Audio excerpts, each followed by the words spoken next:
Welcome back to Change Ed, the most famousest podcast in Penn State. Just Penn State. Oh my gosh, the following. We went Penn from State. national to international to just Penn State. Well, we're taking over universities, and Penn State was the first stop.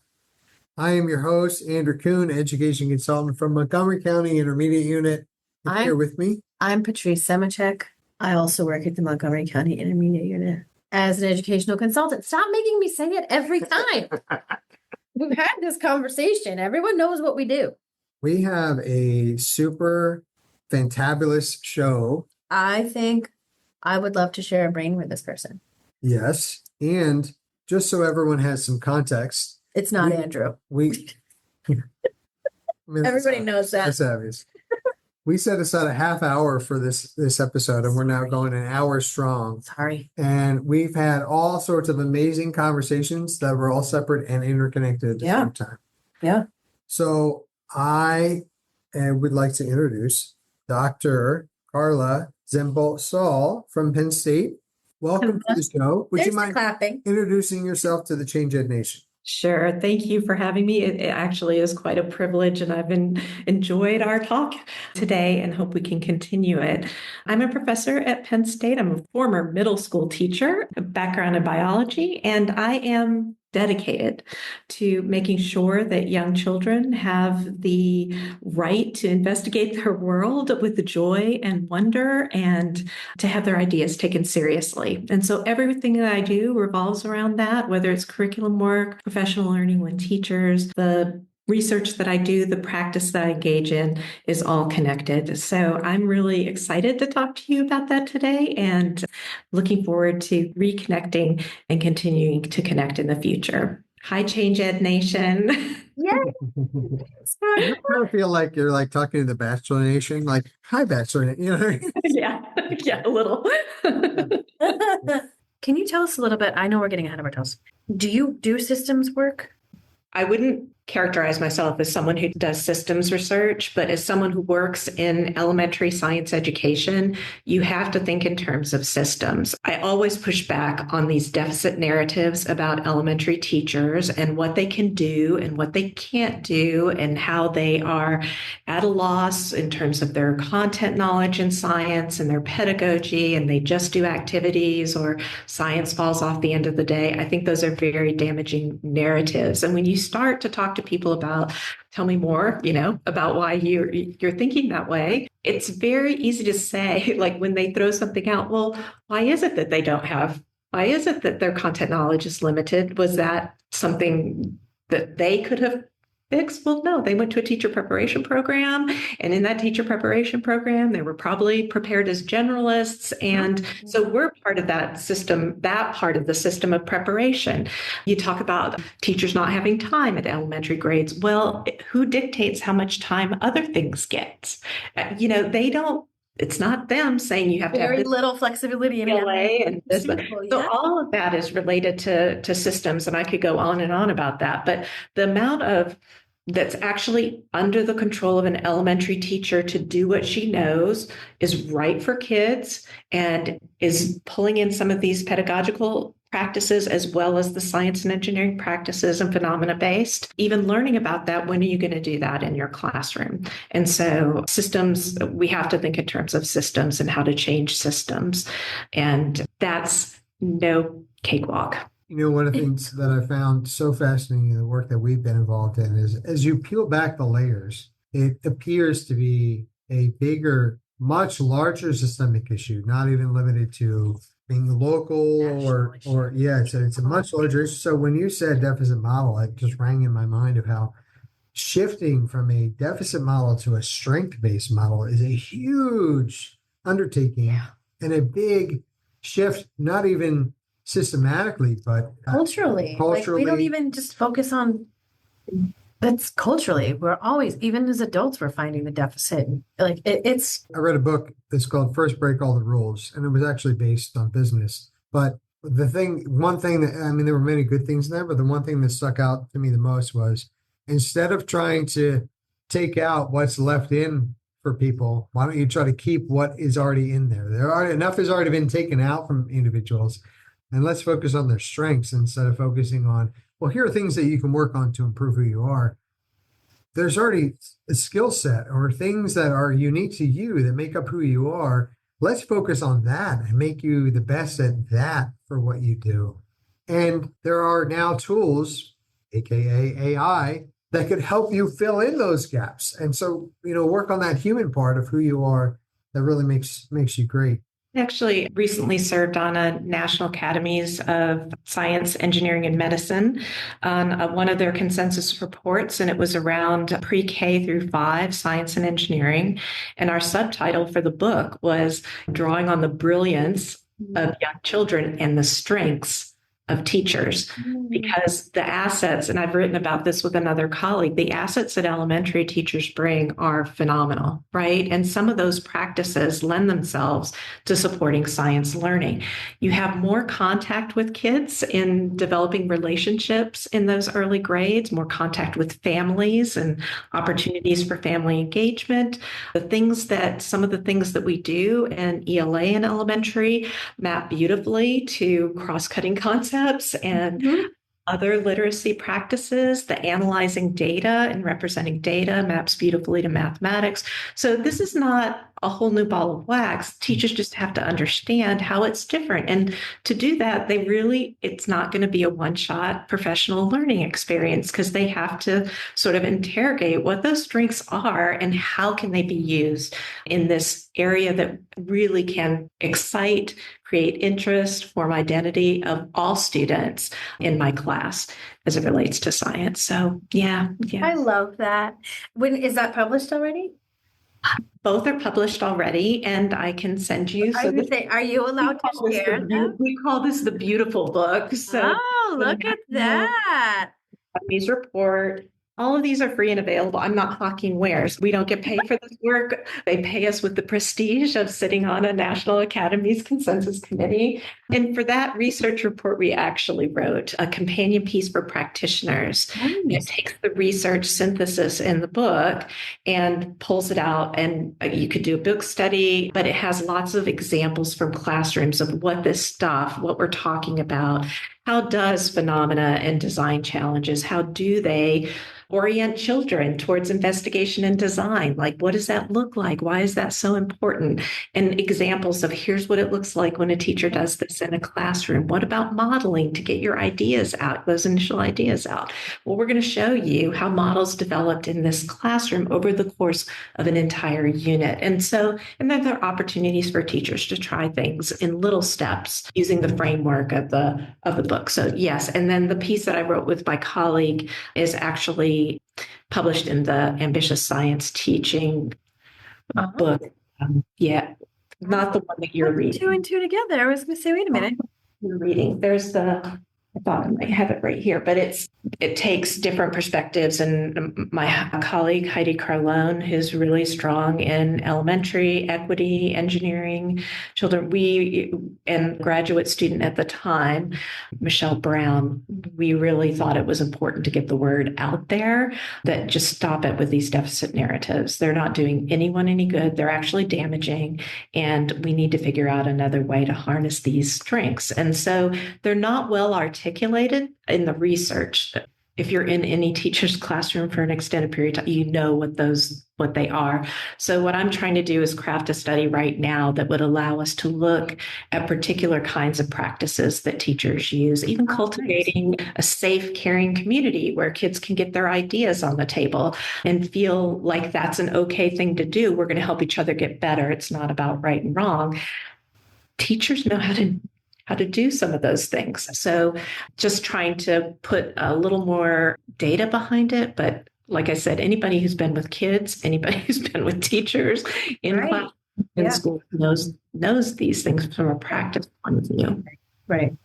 I want to lean in on the systems aspect, but kind of on a different lens of this. And we have not talked about this at all, but conversation that we, as in Carla and us, have not talked about this at all, but Drews and I recently had a conversation, and it goes right back. Yeah, that's true. But it went right back to our systems conversation that we had earlier in the podcast of equality versus equity, and that we are in an equality system, not an equity system. So it very much feels like an uphill battle to have the equity conversation. And I'm bringing it up specifically because I know that that's a significant part of Steele's, but not something that I feel like is extensively discussed. And I'm wondering from your perspective, right, with this, again, comparing equity versus equality, what does that look like in Steele's, or why is that different and why is that significant?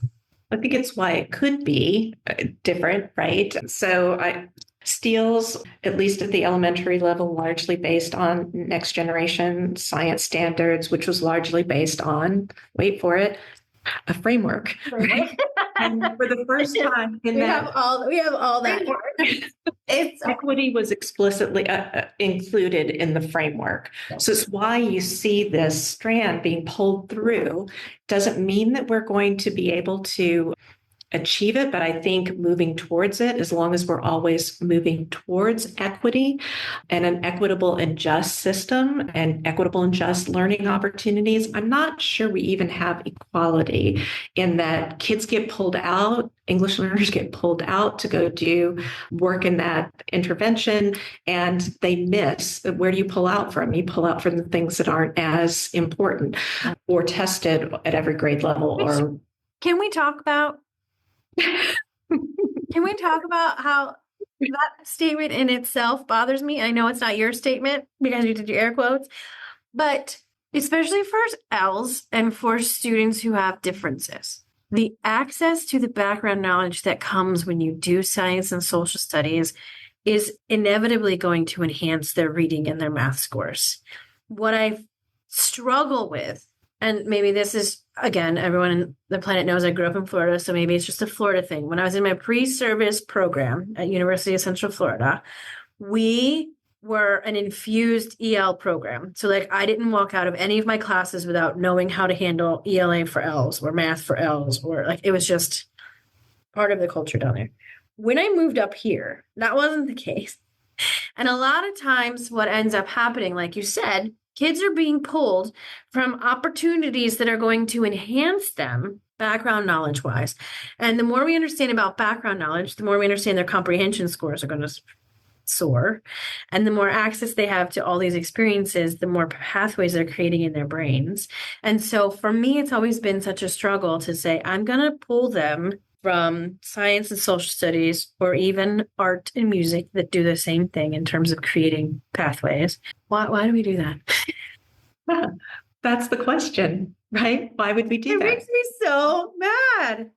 But now I'm drawing for that argument. I'm drawing on. You mean to be a cheerleader? I'm Yeah, research and practice.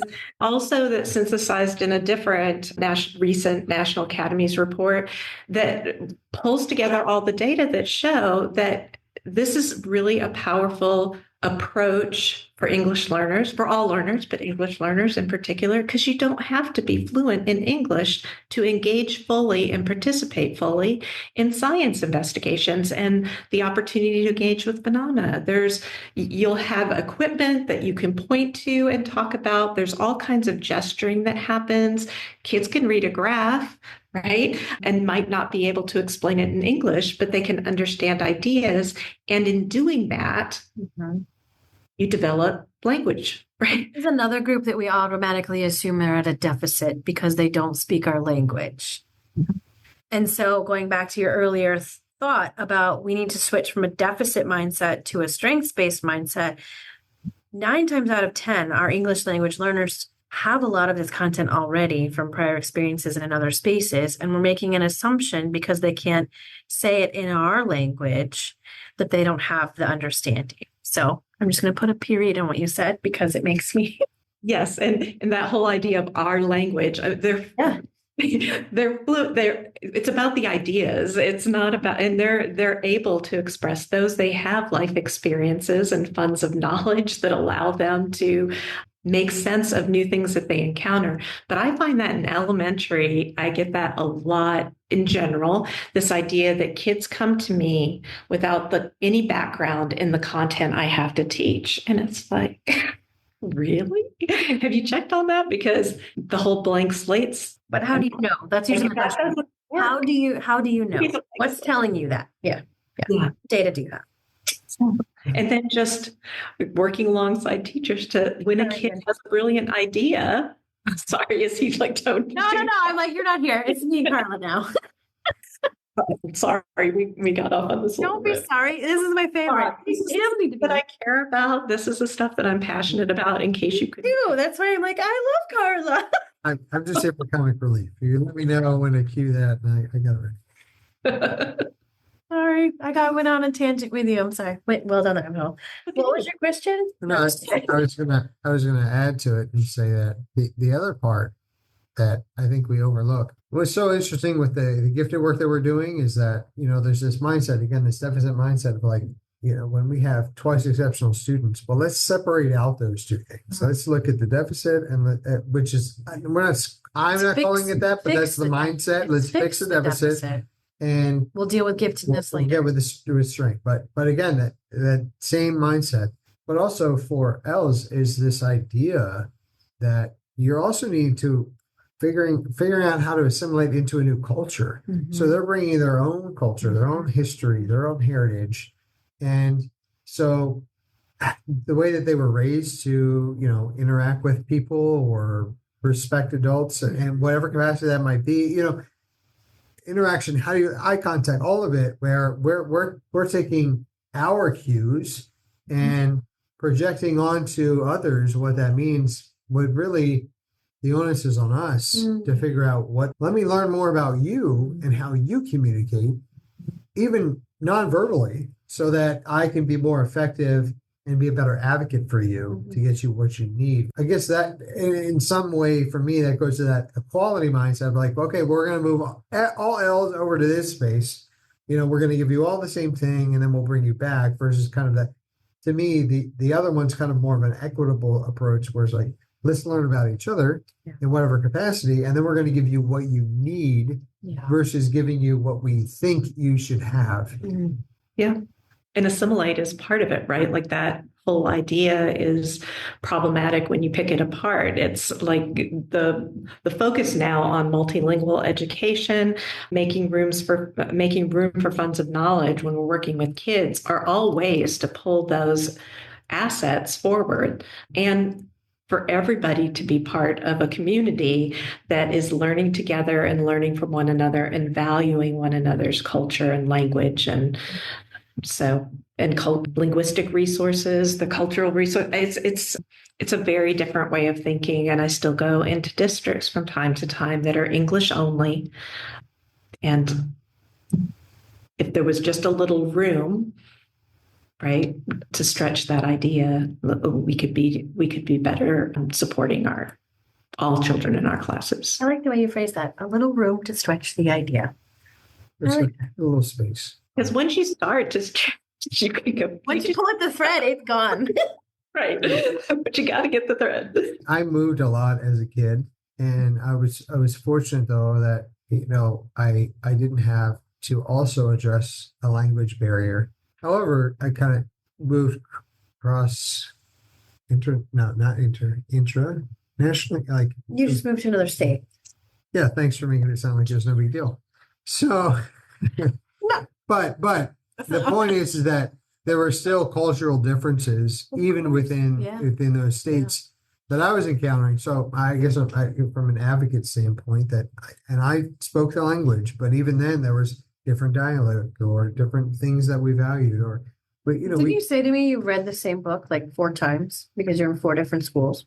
Yeah, I mean, that's, yes, from an educational standpoint, like that would be one good reason to have standards. If you have fluid individuals, that there's some semblance of like, in 3rd grade, we're doing this, in 4th grade, we're doing something like this. And not that we all have to be the same, but we're moving in a similar track where we can evaluate in a similar way. So yeah, I moved and I actually read the same book. It was a unique opportunity where, 6th grade, then I moved in 7th grade, then I moved to 8th grade, all to different states. And we read the same book. Well, they read the same book. I stopped reading it after a while. Oh, darn. I was going to say it was probably different every time because of those cultural norms being different. That's true. From state to. I don't know if 6th grade Andrew or 7th grade Andrew, would you have been like, oh, this is different because I'm in Ohio now? Well, I stood up and I said, I'd like to talk to you all about equality versus equity. But first, I'm going to start with the deficit model versus the strength-based. As a 7th grader. Wow. Yeah, and my bow tie. And then that's when they told me. That seventh grader had to be there to get to the person you are today, which is Yeah, it was really the witness host protection of a program. The host of a podcast. Yeah. Now more people have to listen to him talk. Carla, I have made it. Thank you for putting it all together for me. Well, Patrice, we're going to do something we don't usually do here at the Changing Nation. What's that? We're going to hit the pause button. We're going to go boop, boop, and hit the pause button. This episode is TBC, which is to be continued. Mm-hmm. Tune back in for part 2 With Carla. with Carla. Nailed it.